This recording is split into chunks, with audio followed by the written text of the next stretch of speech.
Oh, you're still single? Pathetic for someone your age. I encountered my ex-husband in a fancy Chinese restaurant. His words were as sarcastic as ever, stirring irritation in me. Amidst our conversation, my sister, whom he had eloped with, appeared. Facing my ex-husband's declaration of their upcoming marriage, I couldn't help but mock him. What? You didn't tell her? I was about to drop a bombshell on my jubilant ex-husband. My name is Marie. I'm a 39-year-old housewife. I married Ken, who works in the transport industry, about 2 years ago. We met at the company where I was an office clerk. His bright and energetic demeanor left a good impression on me, and I made the first move. His friendly nature and masculine charm were what drew me to him. It was love at first sight. He reciprocated my feelings, and we married within 6 months. During our courtship, I thought he was kind and personable, but after marriage, he changed completely. It became routine for him to yell at me. At times, his behavior was dehumanizing. I never imagined married life would be this painful and difficult. Every day was gloomy, and I even started to fear my husband. Ken was a short-distance delivery driver, not a long-haul trucker. If he had been on long trips, I might have had some respite, but his job involved delivering numerous packages to various locations daily. He'd usually be home by evening. Early in our marriage, I expressed a desire to work. I want to contribute to our finances. Working together would mean more savings, and it'll help if we have children. At that moment, he slammed his drink down on the table and began berating me. Are you saying my income isn't enough? I never meant that. His drunken rage was terrifying. As he looked ready to throw the glass at me, I hastily tried to appease him. No, that's not it. I just don't want to be a burden to you. So you think you're better than me, huh? Who do you think provides this lifestyle? Your earnings wouldn't even matter, so don't act all high and mighty. It became clear after marriage that he was paranoid and emotionally unstable, something I hadn't seen while we were dating. The thought of spending my life with him filled me with immense anxiety. Then, an event stoked these fears even more. I'm so happy Marie married my son. I worried he'd never bring home a girlfriend, let alone get married. This happened at a Christmas gathering at my parents-in-law's house. My parents-in-law were really kind people, and they also cared for me very much. When we got married, they were as happy as if we had given birth to our own child. They were genuinely kind people, especially my mother-in-law Jessica and father-in-law Daniel.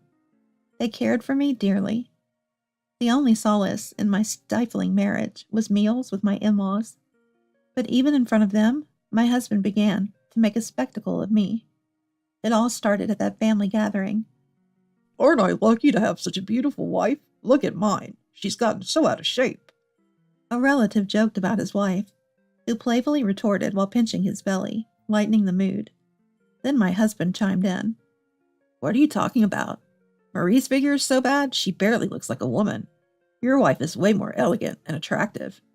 His unexpected and revealing remarks left me speechless. Though the male relatives told him to stop, everyone else was laughing as if it were a great joke. The only one who seemed to sense something was wrong was my father-in-law. Marie, go to the kitchen. Help Jessica with the dinner preparations there, Daniel said to me, visibly shaken. This gave me a chance to escape the scene, and I hurried to the kitchen with Jessica. Overwhelmed with grief, I broke into tears. Jessica consoled me like a mother. Daniel, on the other hand, scolded everyone for laughing and drinking, persuading them to apologize to me. Everyone apologized except for my drunken husband, who was defiant. A husband apologizing to his wife? That's why Dad is always mocked by Mom. Can't you maintain some dignity? This inexplicably led to a father-son argument. The gathering ended early, and from that day, the relationship between Daniel and my husband deteriorated. My visits to my husband's family home became almost non-existent. From then on, my life was a living hell. Deprived of my only joy, I lost all hope and grew weaker day by day. I couldn't find the energy to do household chores, and my husband would scream at me whenever he remembered that day. You must have said something to Dad and them. You made me a laughingstock in front of everyone. How are you going to make this right? His threatening demeanor left me in constant fear. I was emotionally exhausted. Living on the 10th floor of a condominium, I sometimes wondered if jumping off would end my misery. When one is mentally drained, rational thinking becomes impossible. And that was exactly my state. I wished he would just kill me. That's when I thought about that. It was then that my sister visited. "You haven't been in touch lately, so I got worried, Marie. You look terrible," said my sister Michelle, who is 3 years older than me and works nights. A popular figure in her job, Michelle appears much younger than her age and was a top earner at her previous workplace. It was unusual for her to visit unannounced, so I asked her why. She was in the area to check on our new shop's construction and decided to stop by on her way back. "Trouble with your husband?" Michelle and I have always been close. She was overjoyed at my wedding, crying with happiness. I just want to disappear. "What happened?" Seeing my sister, tears welled up in my eyes as I shared my suffering. The daily harassment from my husband, living in a tortuous prison, thinking about ending it all. Hearing all this, Michelle was furious and wanted to confront my husband immediately. But the thought of what would happen to me if she did was terrifying. I begged her through tears not to do it. Seeing my state, Michelle calmed down and started pondering a solution. After a moment of silence, an idea seemed to strike her. She whispered something in my ear with a bright expression. Shocked, I asked her if she was serious. "Can you really do that?" "Who do you think I am?" She was brimming with confidence. Though it seemed like something Michelle could do, the risk, if it were discovered, made me anxious. "Don't you want to break free from here?" Seeing my hesitation, Michelle became serious, ultimately leaving the decision up to me. Hearing her words, I made up my mind and agreed to her plan. I decided to go along with my sister's plan. From that day, she started visiting daily. "People who harass others usually want to look good in public. If I'm here, he can't do anything strange to you." And so, for several months, until her shop was ready, my sister stopped by every day. At first, my husband seemed uneasy, but he gradually warmed up to her as they drank together daily. My sister would get him drunk and stay until he fell asleep. "Since you're always here for a fun drink, why not stay over once in a while?" my now fond husband suggested. When she tried to leave, he'd act childishly, refusing to let her go, a side of him I'd never seen. But she always declined. "I'll come again tomorrow," she'd say with a graceful face. For my husband, these moments with my sister were like a dream. He was completely charmed by her, paying no attention to me anymore. Then, when my sister's shop was about to reopen, a crisis occurred. "I'm divorcing you," my husband suddenly declared.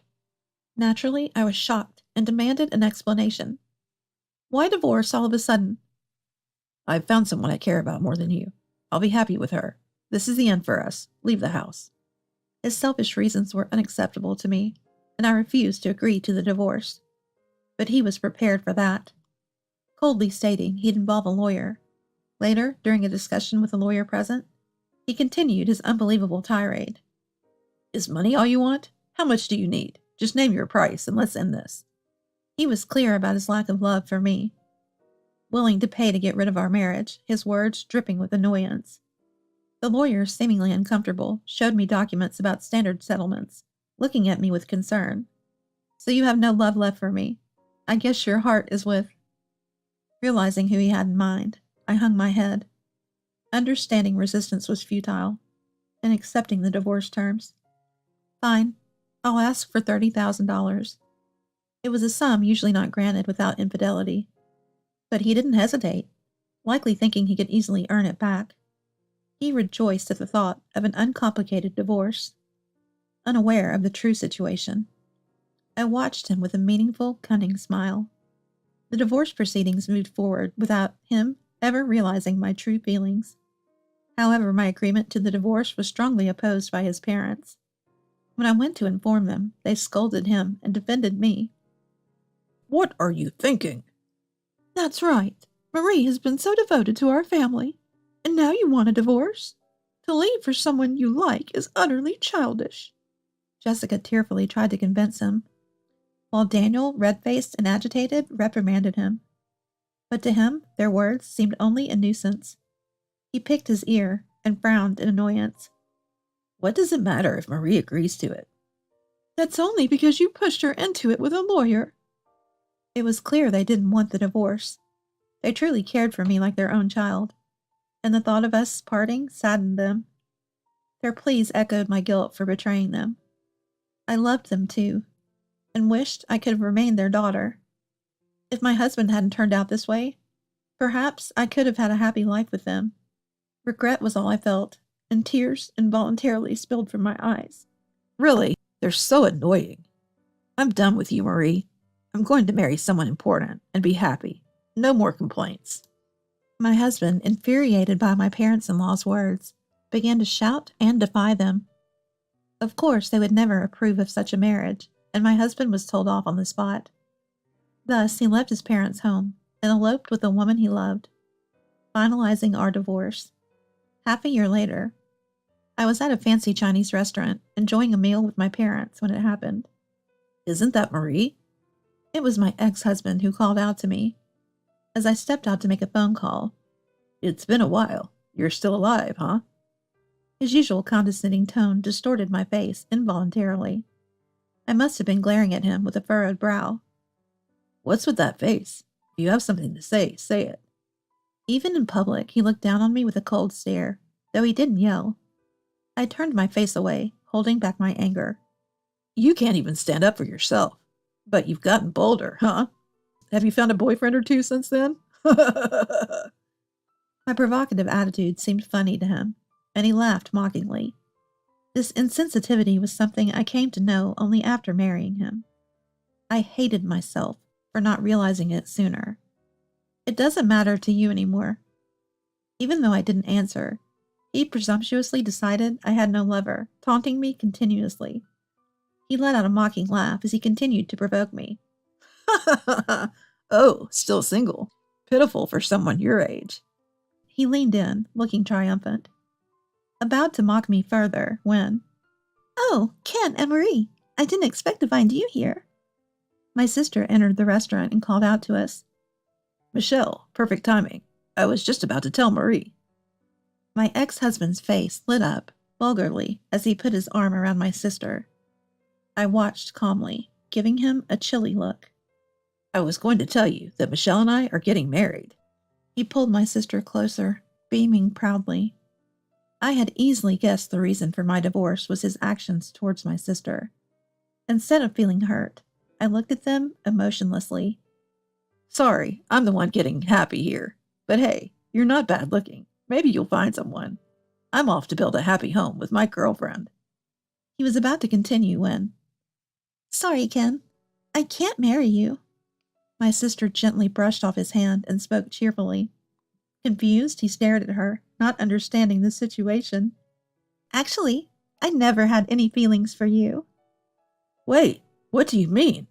He couldn't grasp what was happening. I mockingly echoed in feigned surprise. "Oh, you didn't know?" What do you mean, didn't know? "Michelle seducing you was all a scheme between Michelle and me, all to get you to divorce me." I walked beside my sister, and we exchanged smiles, looking at each other. My ex-husband looked on, unable to comprehend, clearly confused. Play acting? Huh? "Thanks to Michelle's seduction, I got a good amount of compensation from you and a divorce. I am truly grateful. During the divorce, I obviously got half of our assets, which meant $30,000 plus $25,000 of our savings came to me. Refusing the divorce that day was all part of the act, a scheme orchestrated by Michelle to get money from him. Michelle told me to make sure I got all the money I could from you.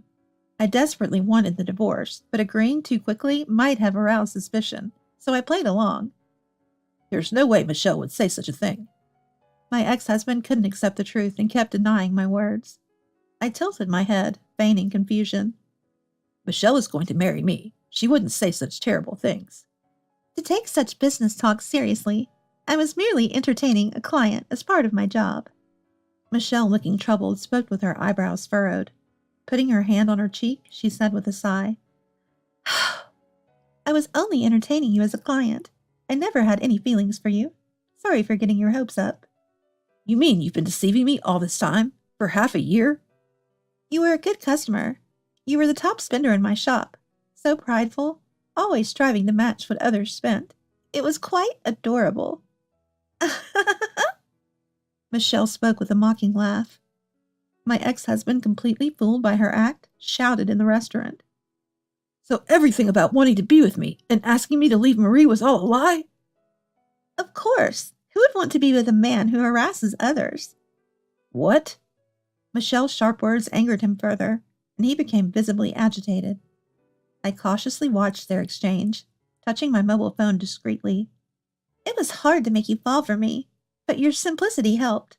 I couldn't leave my husband, you know. In reality, Michelle was already married, her husband working as a bodyguard. She had persuaded my ex-husband to leave me, claiming she was getting a divorce too. For my ex-husband, who had little experience with romance, her pursuit was a delight.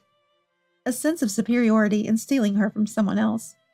So all that about taking time with the divorce was? Of course, a lie. My husband and I are perfectly happy. At that moment, a man appeared from behind, approaching with a smile. Nice to meet you. My wife has told me a lot about you. Incredible. This is my husband, Steve. I invited you here today to introduce you. Michelle, arm in arm with her husband, Steve, smiled brightly, showing off their happiness to my ex-husband. He turned pale, his face a mix of anger and sadness. It's a shame you wasted half a year, disowned by your family, and now with nowhere to go? Really pitiful. As I whispered these words, my ex-husband, overwhelmed, reached out to grab my collar in frustration. But Steve skillfully stopped him, treating him like a child. What do you know about my feelings? This year I spent pursuing her. Do you understand that? I don't want to understand. You dare to talk high and mighty after playing with people's lives? Do you know how much pain you caused me? I raised my voice, letting my tears and pent-up emotions flow, confronting him with all my suppressed feelings. Being ridiculed in front of relatives. Your attitude towards Jessica and the others. I will never forgive all the things you did during our marriage. You deserve to see hell. Turning around, I called out for someone to come. Then my ex-husband's parents, my parents, and even his relatives appeared from the room behind.